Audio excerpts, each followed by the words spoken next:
I woke up feeling great. The birds are in the trees. They're singing me a melody. La la la la, fuck the police. My head is on straight. My heart is in peace. My soul is incredibly ready to change history. It's a good day to fight the system. To fight the system. It's a good day. It's a good day. We're never gonna stop. We're gonna make it count.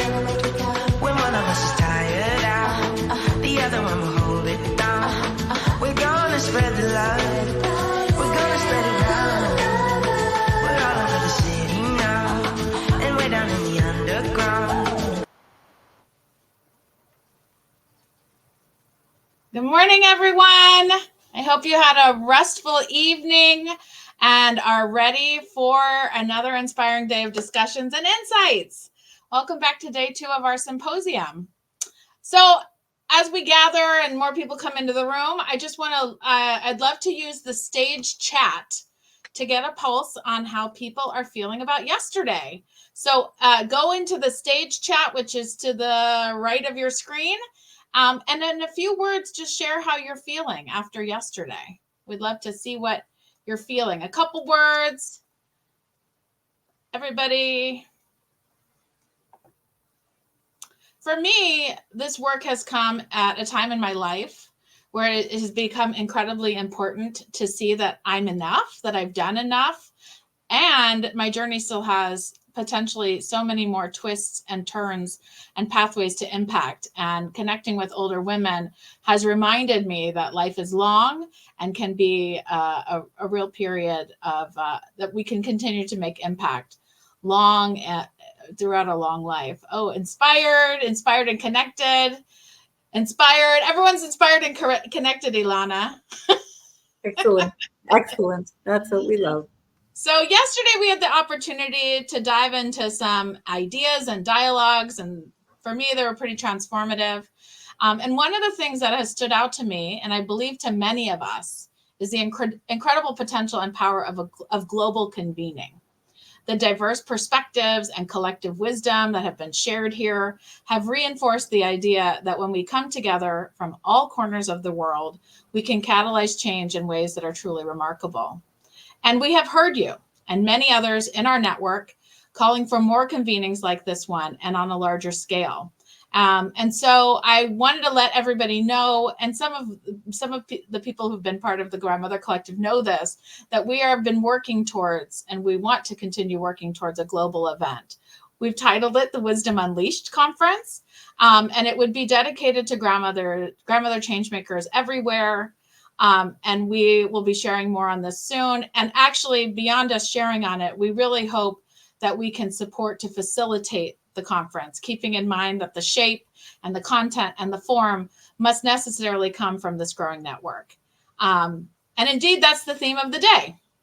If we agree that older women's power must be celebrated, supported, nourished, and centered, what are the methods and strategies toward that end? And so with that in mind, I'm excited to start today's program. And I would like to welcome back Ilana Landsberg-Lewis to moderate our next panel. Ilana, the floor is yours. Thank you, Lindsay. Good morning, everyone. It's wonderful to have you back, and I'm going to leap right into things since our time is short, and we have wonderful, wonderful people to have a conversation with today. As it says in the program, this panel discussion addresses the critical role of older women and grandmothers as human rights activists, addressing some of the world's most intractable challenges to women's rights and equality.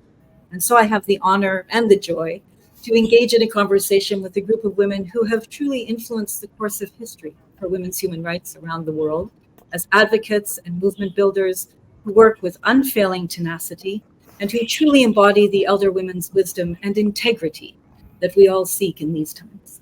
And I hope you'll take a moment to read their bios. We'll be here all morning if I try to do justice to their life's work. And so now, to hear from them, I'm going to go straight into our conversation and welcome of you to this panel discussion and start with you, Indai. Indai, you've worked for decades now on the impact of war and armed conflict on women, on the rights of refugees and internally displaced people, always with a gendered lens and a deep commitment to human rights, the international law frameworks that you and others demanded and crafted, and the accountabilities of the states and the institutions who violated them. You were at the forefront of the work to demand recognition and reparations for the sexual violence and slavery of the comfort women, and have never relented in the pursuit of justice. In the context of older women, Indai, and grandmother leadership, which your work truly exemplifies and taught me, what are you seized with now? And what is your call to us today? Okay, thank you, Ilana, and thank you to everyone who is here with us today. I think I would rather tell the story because this is about grandmothers, really grandmothers, who were victims of sexual slavery during the Second World War. These were the young women during the Second World War who were raped and made into sex slaves. What I'm trying to tell you is this is one of the most compelling event wherein the grandmothers, and the young women did an intergenerational support to fight for justice, for the former comfort women, as we would call them. Why did we call them comfort women? They were called by the Japanese Imperial Army during the Second World War Shogun Yangfu, which means comfort women, because they were repeatedly raped, inside the garrison, and men would line up to rape them every day. And that is why the new term sexual slavery came out of the experience of these women. Now, I think the significance of this story is the fact that all the women victims of war during the Second World War, where it took them 50 years to come out to tell the violence and the rape and the mass rape and sexual slavery that they went through during the Second World War. 50 years. So when they came out, they were all grandmothers. As a matter of fact, we would call them really grandmothers in our own country, in our own language. Yeah. So we would call them Lola in the Philippines, Ama in Taiwan and in China, Harmony in South Korea and North Korea, etc. Now, this is also an inter-regional campaign. When the first Comfort Women came out, all of us then, women's rights activists, which my colleague Madhu and Gladys, who we knew each other way back then, we women in Asia took the issue that how come these women who were raped during the Second World War were never given justice? They were not even considered in the International Military Tribunal of the Far East, which the United States set up after the Second World War for the war crimes committed by the Japanese Imperial Army. So our generation, my generation, I was not yet a grandmother then, and this was in the 1990s, to be exact, 1992, we took up the issue of these women, of the grandmothers who were raped during the war. So we started to interview them. We went to the villages. We interviewed what happened to them during the Second World War. And not only we did this in the Philippines, but it was done in Indonesia, in China, in South Korea, in North Korea. Also the Dutch women who were raped when they were in Indonesia. And then of course you have Taiwan, Hong Kong, and East Timor, all those countries that were occupied during the war by the Japanese Imperial Army. So it was a movement in Asia. A movement which started within the testimony of grandmothers on how they were raped and made into sex slaves during the Second World War. And we, then, my generation, took up the issue and fought for them. So what we did is we filed a case against the Japanese government. We brought these grandmothers, and remember, some of them never left their villages. We brought them and flew them to Tokyo in Japan and filed a case against the Japanese government for war crimes and crimes against humanity. I think the compelling story of this is that it was really intergenerational, interregional, because it involved around 10 or 11 countries in Asia coming together to fight for justice for the grandmothers who were raped 50 years ago during the Second World War. And we want the government of Japan accountable, and to give justice to the comfort women.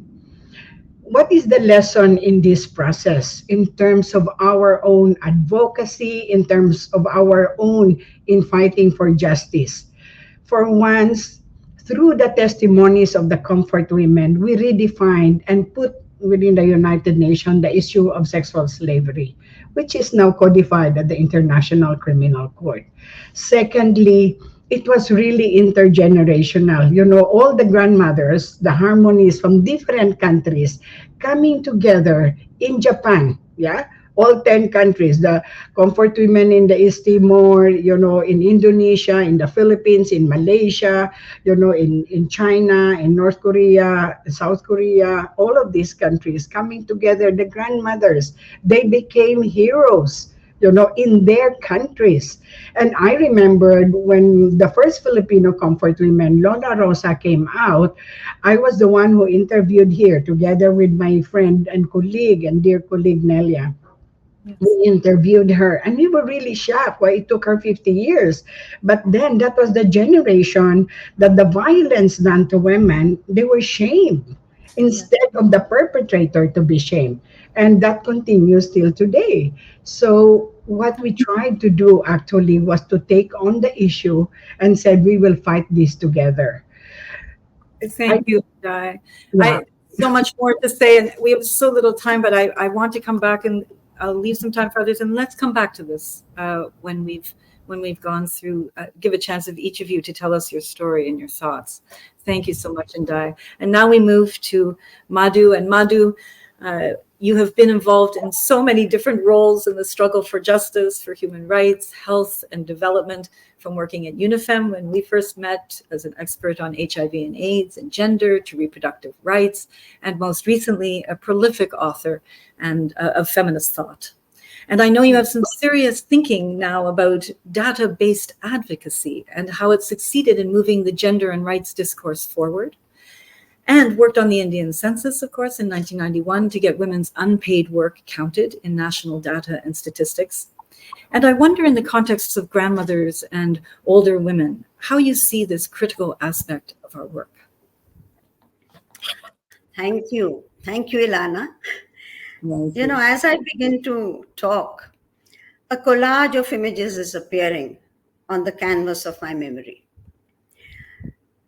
And all of us know how we moved from the welfare approach to the development approach, from the development approach to the rights-based approach, from the rights-based approach to the approach of affirmative action, and from affirmative action, today we have reached a stage where we can say that gender is about financial prudence. And this is the beauty of the work that we did all these in the past 2 or 3 decades. What we learned basically was that very difficult sectors like that of the financial sector, we were able to break those also through a lot of data and statistics and data-based advocacy. Today, it is so wonderful to note that a subsidiary of a global fund invests only in publicly listed companies whose CEOs are women. We also have data in a result in 2019 that out of a total of publicly available equity with the gender lens, it reached over 2.4 billion. And we also have data that is showing that a large British telecommunications company is considers it financially prudent to now have flexible working hours for women so that they can retain women in their companies. And how did all this happen? It happened because studies like the one done by Catalyst in 2007 found that the financial performance of companies with more women directors on their boards outdid the performance of companies with no women directors on their boards. And the areas that they explored were things like very technical returns on investment, returns on sales, and returns on equity. And in all these three, it was the women that were making it happen to a large extent. Now, what helped us to break barriers in every sector? Ilana just spoke about the census that we worked on in 1991, or we worked in Cambodia when the elections were being held, supervised by the UN. And we suddenly realized that 65% of the voters were women after Pol Pot had killed a lot of men.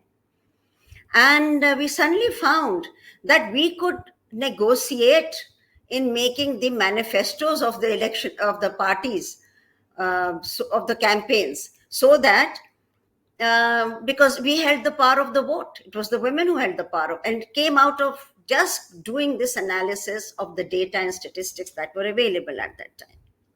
Now, a lot of our time was therefore spent on generating not only gender data, but using available data with a gendered lens, and analyzing it with a gendered lens, and using it for policy advocacy. Now, this kind of work not only promoted learning, but it also led to a lot of unlearning, which is fundamental in our work. Unlearning of hegemonic masculinities, unlearning of gender stereotypes.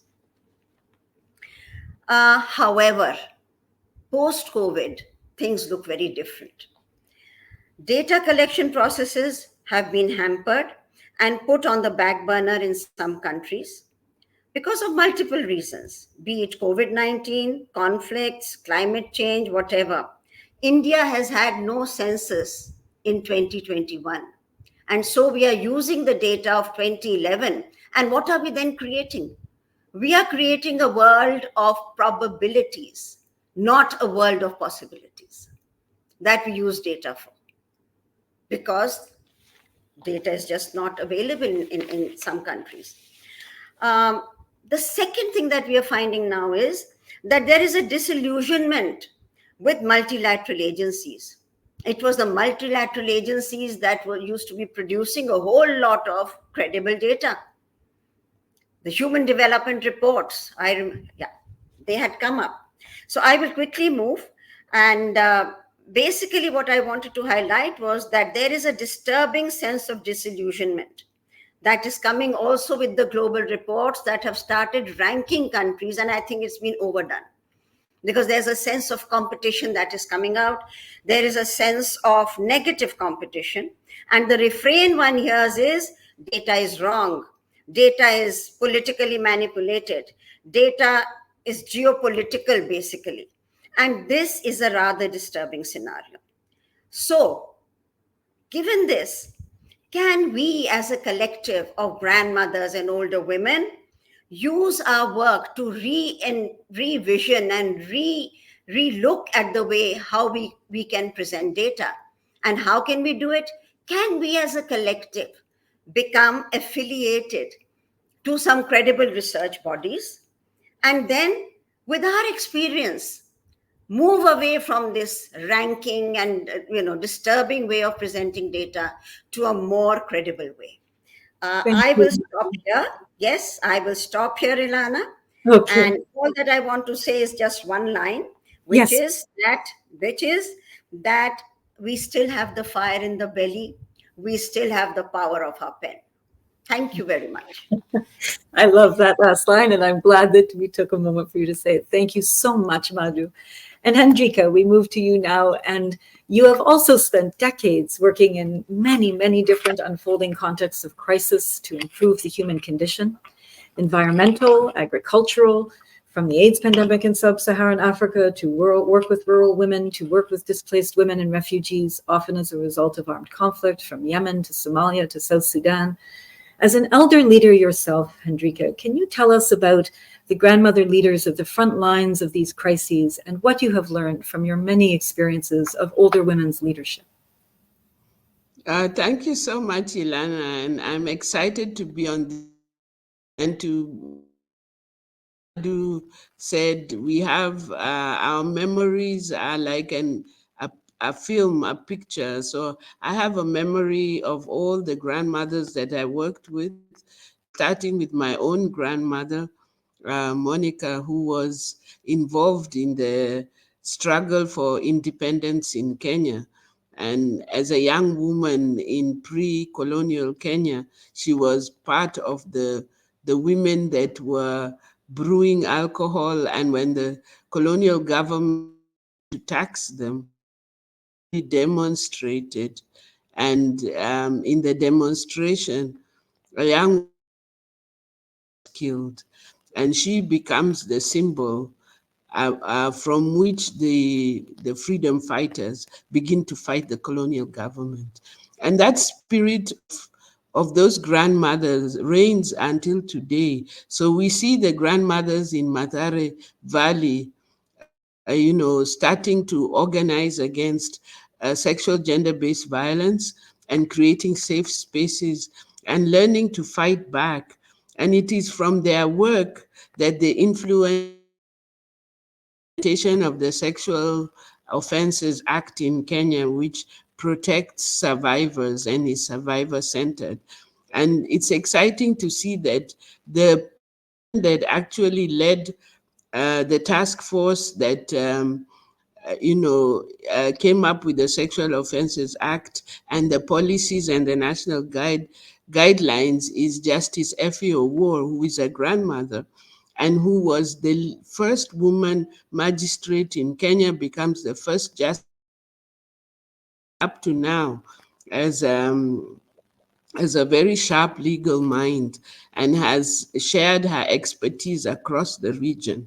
So actually, in 2007, after the crisis in Kenya, the post-election violence where women were targeted, she leads a task force that comes up with very clear guidelines on the medical and the legal and the safe spaces that are needed for survivors of sexual offenses in crisis. And that knowledge is shared across the region. A lot of the peace processes then happen in Kenya. So I also recall the Somali women that came to Kenya during the 16 peace processes that were held in Kenya. And I will always remember Asha Elmi, who is also a grandmother and started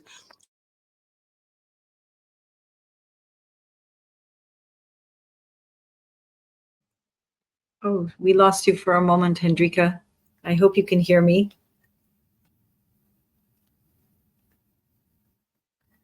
Milana. Oh, there you are, Hendrika. Please continue. We lost you for a moment. Okay, so women like Asha Elmi, who actually engage with the negotiator and create what they call the sixth clan, and is able to get women onto the people, which leads to the great work that the women of Somalia continue to do in negotiating peace and peace building. We also have the women in Somaliland, women like Amina Milgo, who was the head of Nagad, whom I worked with, and they also were some of the experiences that they learned in the Kenyan process. And then when I worked in DRC, when we think of Goma, we just think of women and teams, but we have peace ambassadors who are elders, who are grandmothers, who have also created safe spaces for women who have been affected. We know that East DRC is considered the capital of sexual violence, but we only hear of women as victims, but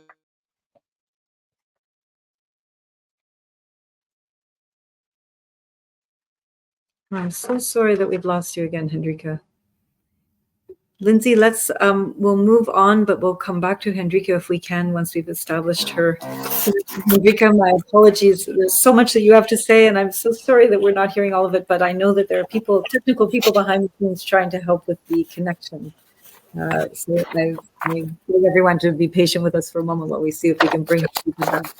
But just in the interest of time, because I know that we're tight on time today, sadly, but necessarily so we can all come back in and have discussions later today. Gladys, I'm going to welcome you in your role as the most recent past chair of the CEDAW committee. You played a pivotal role in the General Recommendation on Indigenous women's rights. And you've been a champion for women who have been the most marginalized and underrepresented the world over.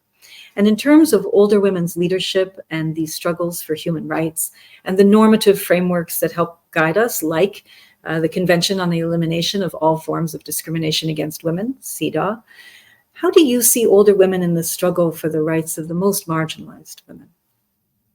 Please.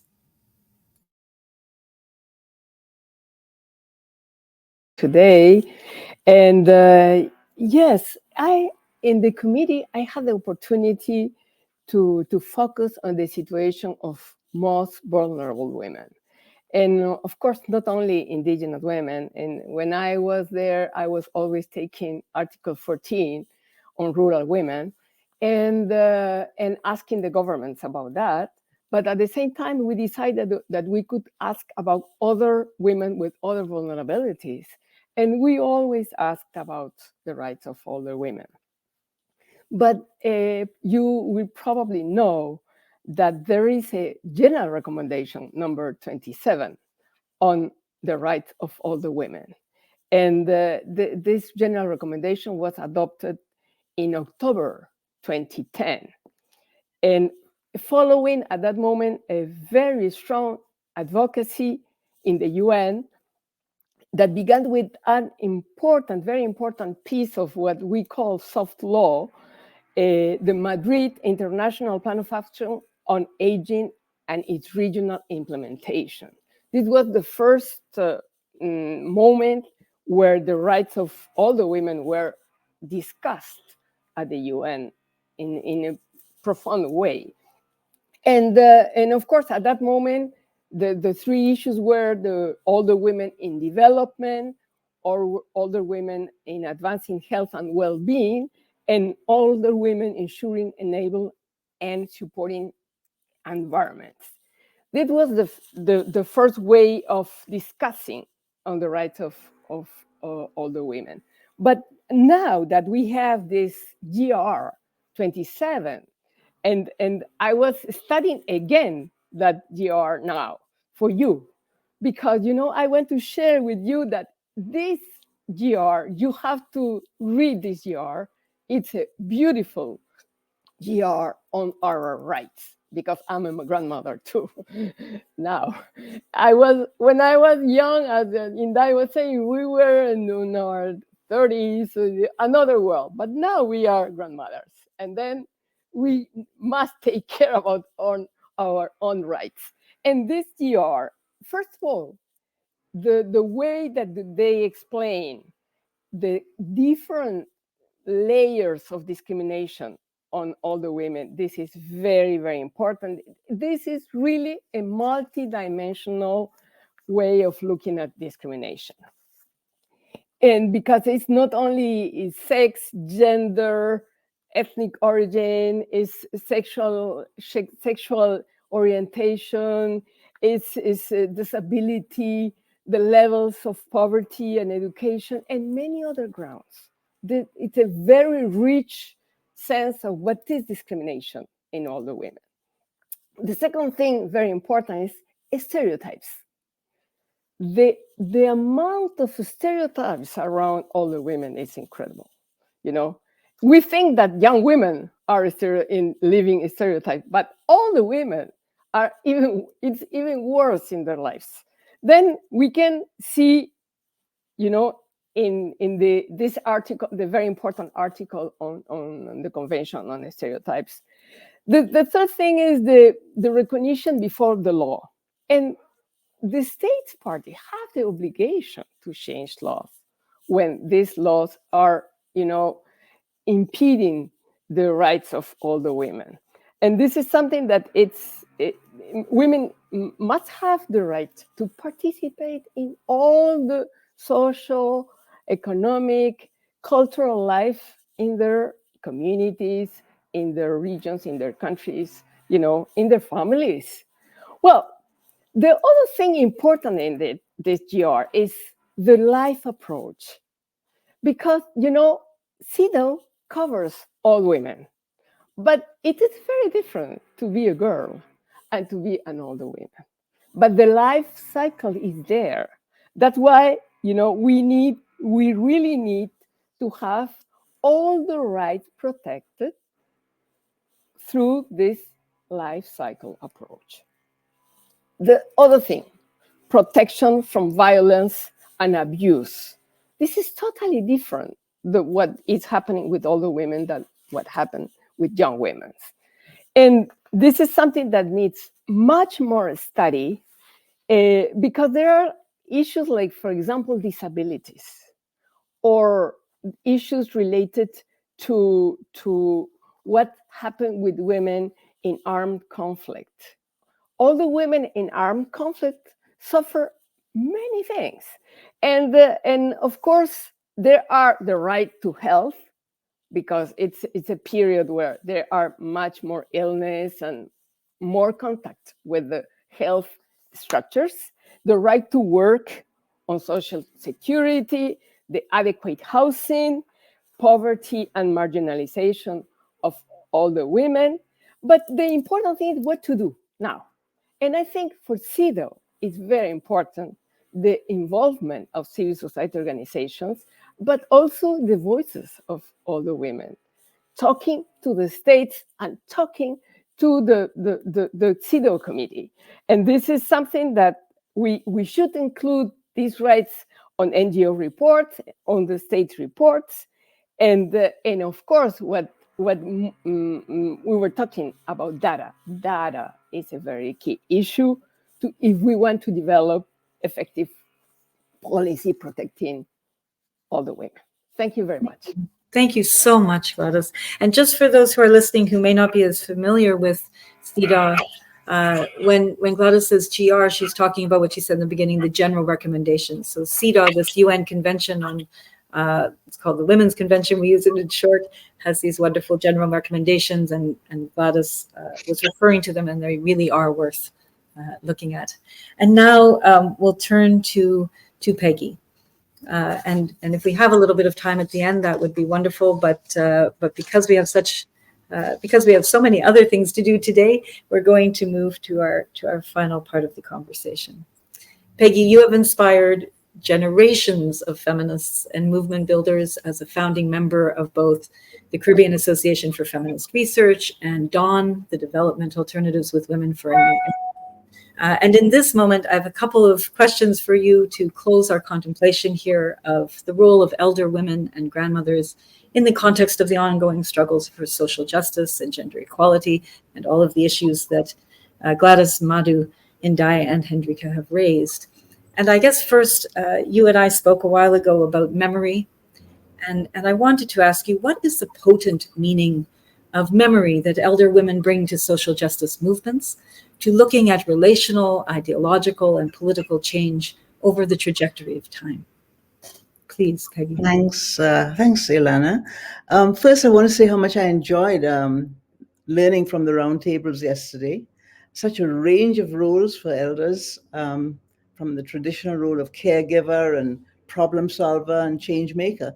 But Edna Costa asked whether there was a special role for elder women in relation to social change. So this panel has clearly been all about activism. I think, in particular, the special role of elder women must be about truth telling, truth telling in a way that may be more difficult for younger women who have jobs and marriages and all kinds of relationships to lose. So, as I share my memories, I want in particular to tell the truths I learned. Some of these are not very easy truths. So, I want to focus on two processes I call emancipatory processes that I've been involved in over the past 60 years. The first one, of course, coming from the Caribbean, was the decolonization movement from the 1930s to the 1960s.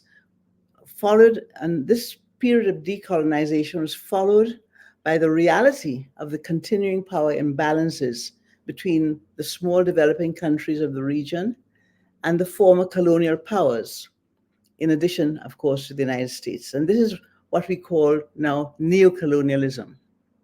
It's very hard to find the words to describe the excitement, the sense of purpose, the empowerment we felt in the lead up to independence. I often think that we were a generation of dreamers. We thought we could create a new society, and there were many things that we actually did, and there were a number of achievements.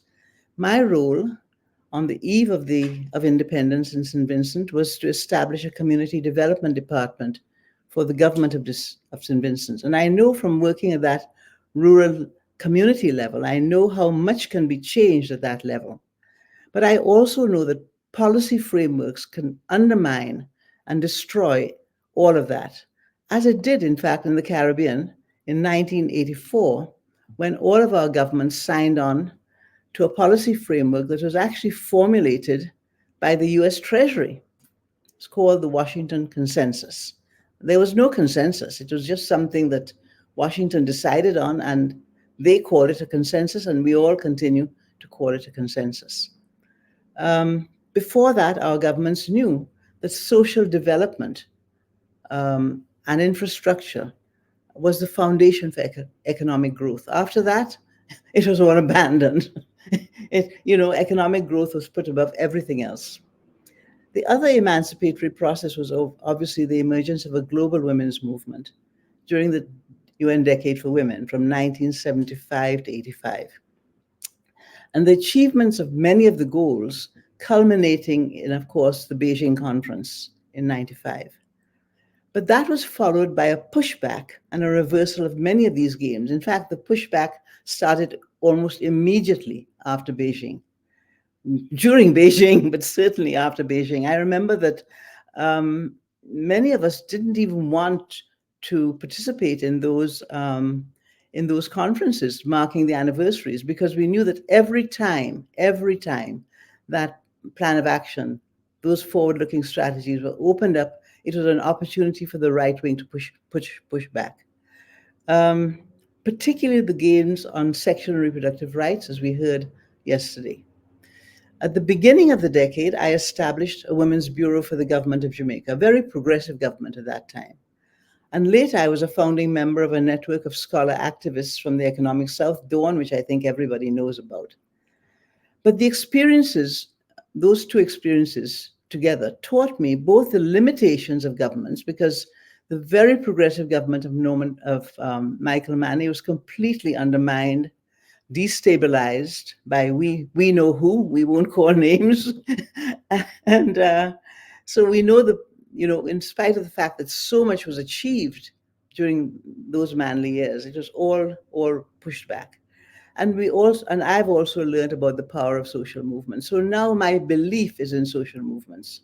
Without social movements, there is really no change. You'll notice that both of these processes are processes of growth and reversal, revealing truths about the complexities, I think, of social movements and about social change, particularly movements for social justice. I think for me, it's feminism was the lens that revealed the complexities. So let me define what I mean by feminism and what I do not mean by feminism. Because of time, I'll go straight to the point. Catherine yesterday pointed out that in UN circles, some women view equality as becoming like men. Well, if we become like men, we can't change anything. So I personally am no longer interested in getting more women into leadership positions. I'm sorry to say that, because, who are the women? Right today, we see almost every important institution is headed by a woman. So what does that mean? It hasn't changed anything. For me, feminism is a consciousness of all the sources of women's oppression, all, not just patriarchy, a commitment to challenge and change them in solidarity with other women. Above all, feminism taught me about power, about structural power, not the power just of individuals, but the power of structures within which individuals operate. As a woman, I have the experience that allows me to understand unequal power relations, whether these are between men and women, between rich and poor, black and white, and between countries. It is these power structures of capitalism and patriarchy and white supremacy, let us not forget white supremacy, that make these so difficult to challenge and change. I think that patriarchy and capitalism are actually embedded in white supremacy. And I think that is what allows patriarchy to think of non-white people as non-humans, and as such to dominate and exploit them in order to extract from them and maximize profits. And of course, patriarchy also constructs women as other and places us in a subordinate position, using the free labor of women in the household as the base of all economic activity, and paying women less for doing work, the same of the value of women. So to me, that is what has transformed me and my politics. It is the power of feminism. That kind of feminism. It's called intersectional feminism today, but it's that kind of feminism. Yeah, thank you, Peggy. That's so profound. And I have one more question for you, which is a bit of a change in a complete change in sensibility, but very much embedded, I think, in what you're talking about, the power of movements and social movements for social justice. When we were speaking in anticipation of this conversation, you talked about happiness. And I've so often heard, with the extraordinary privilege and honor I've had to work with many, many older women and elder women and grandmothers over the last 15, 20 years, that they're experiencing a kind of, I said this yesterday, a kind of liberatory happiness. And I love this. And I'd love to hear from you more. We just have really about four minutes left, but just to hear from you more on the subject of grandmother and elder women's access to this happiness, and what does it mean for you and for the work that we have to do together? Okay, well, I want to say, first of all, that it's happy work, right? Being an activist is happy work. I think every feminist activist knows the joy of being with other women engaged in the struggle for justice, starting with gender justice. And I think many of these women have become lifelong friends. So the happiness goes with the activism, I think. The joy of knowing that you're doing something that is meaningful and doing something for others, not just advancing your own career. That in itself is a source of enormous happiness. But for the elder woman, I think it is about time. It's about not being so busy doing what society tells you that you have to do, or what you have to do because you're running an organization or raising funds or doing these things. It's having time for yourself, and that's very freeing. Yesterday, Catherine used the concept of birthing yourself. I love that. I love the idea that as you get older, you remember she was, her job was a midwife, helping women give birth to children, right? And then she talked about now she works with elder women, helping us to give birth to ourselves. And I love that concept of giving birth to myself, because I think, officially I've been retired from paid employment since 1995. That's nearly 30 years I've been retired. But of course, an activist never retires. Right. So this is what, to me, is about what gives me happiness. It's the time to reflect on your life, to draw lessons from what you've learned. The time to deepen your spirituality. I think Edna Costa talked about that yesterday, but she talked about reading the Bible. To me, spirituality is about freeing yourself from religion. It's not about religion. Religion is very constraining, particularly to women. Um, Letting things go, letting material things, letting things go, but also letting go of bad relationships, spending time with people and doing the things that you absolutely love. Now, I've always had a difficulty making a distinction between my work and what I love, because I love my work. So Right. I'm still doing that work. I'm still doing that work, sharing memories. I'll be 90 next year, and I've never been happier. I love that. I can't think of a more perfect note to end on. I have said often that I aspire to the moment in life that you have just so beautifully elucidated for us. And Lindsay, if you could bring everybody back to the screen. Thank you so much, Peggy. I want to thank all of you, and also to apologize for having to cut our time short with conversations, just because of the need. And I know you all share this commitment so that everyone else who's watching can come in and have conversations and be in collective conversation together in a community of cause together. But I want to thank you so much for these insights. I wish we had another hour just to listen to you and talk to you and give you the chance to respond to each other. But I'm hoping that you'll move with us now into the next stage of our day, where we're going to be having collective conversation, much as we did yesterday. But I want to thank you with a full heart for all of the wisdom, knowledge, insights, memory, joy that you've brought to us today. And I hope that it will really inform how we go into the next sessions, where we're talking about bringing all of this together to improve the human condition with the unique perspective, trajectory of knowledge that all of you bring, and all older women, grandmothers, and elder women bring. So thank you to each of you. Lindsay, I turn it back to you, and I think we actually are right on time. You did it! I wanted to read before I take everyone off here. You're getting some comments in the stage chat. Peggy, you bring me joy, from Catherine.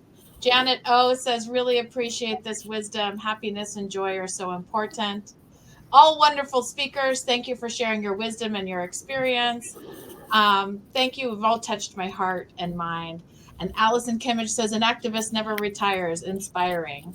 So I thank you guys. I thank you all. We could not have started this second day really thinking about where we go from here without this very, very appropriate panel of discussants. So thank you. And just stick around. I'm going to share, some boring stuff. What's not boring, but some details about today. Did you all know that we are building a collaborative document to share our insights and learnings from yesterday? It is linked on the reception, but I'm about to put it right here in the chat. I've seen some people have gone in there and made some notes and put in some of the thoughts that they've had. It's an opportunity for us all to collaborate together and to build new knowledge together. And speaking of, I'm going to let you all into what the next 2 hours is going to look like. So as we shared yesterday, we're using this framework from Bridgespan, which is about how to build a strong field. I think we can all agree that we've worked over the last day to think about a shared identity, although I'm sure that we don't all agree on everything, but that there is an aligned common purpose that we've been building towards. And today what we're going to do is have everyone in the first hour work on everyone brainstorming about every potential possibility of thinking about our standards of practice. What would it mean to build institutions or models, or maybe there's even credentialing that could be happening. What does a knowledge base and research look like? How do you find leadership and build grassroots support? And what does it mean to really think about resourcing and policy? And so the way that we're going to do that is we're going to first start with a World Cafe activity. And so you're going to head to a session right after this.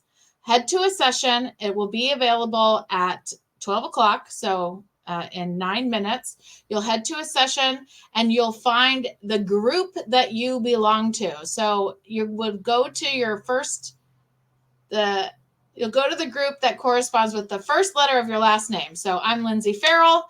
I go to group F. Ilana Landsberg Lewis will be in group 3, right? So you go to where your the first name is, and there will be facilitators in each group. I'm very thrilled to have facilitators from our network partners that are available to help walk you through this, and they'll give you further instructions. And really what you'll do is you'll stay in that room for an hour. Don't move. You stay in one room, you'll stay with your group, and the facilitators will move. So you'll end up having 4 prompts based on those 4 pillars. And so you will quickly move through like 10 minutes each to talk about the things that you've been thinking about. Maybe you're thinking about, or you know about some project that maybe could have a global scope, or maybe you're thinking about ways that we could be building community level grassroots mobilization. So that's what we'll do in the first. So it's literally like quick brainstorming in a World Cafe session. After that, now you've seen what the different prompts are, and you know that you're more interested in leadership and grassroots support, or you're more interested in funding and supporting policy. You will then go to a session that is titled with one of those topics. And those topics, you will then be able to see the whole brainstorm from every group, what every group sort of built upon in order to think about the ways in which we can build a field. And you'll do a deeper dive, which will enable you to help us build recommendations for a plan of action, help us think through what are short, medium, and long-term ways in which we can approach this, and really just help us kind of deepen our knowledge about the various ways in which we can strategize and work towards building a larger field. And so that's the goal of our next 2 hours. If you have any questions, I want to just as a housekeeping remind you, we have put phone numbers for technical support on the reception page. So Elena and Crystal are available to talk to you. I also made a tour of the platform, which is also available on the reception, and you probably got got it in your email today. And just generally, I updated everything in the reception. So if you have any questions, check there first to try to be more clear and specific. And I hope you have a great day. We will see you at the end of these 2 hours to talk about commitments and the future. So I really hate that I had to talk at the end of that incredible panel. So pretend I wasn't here and think about the happiness that Peggy shared. And I thank everyone so much, and have a wonderful day.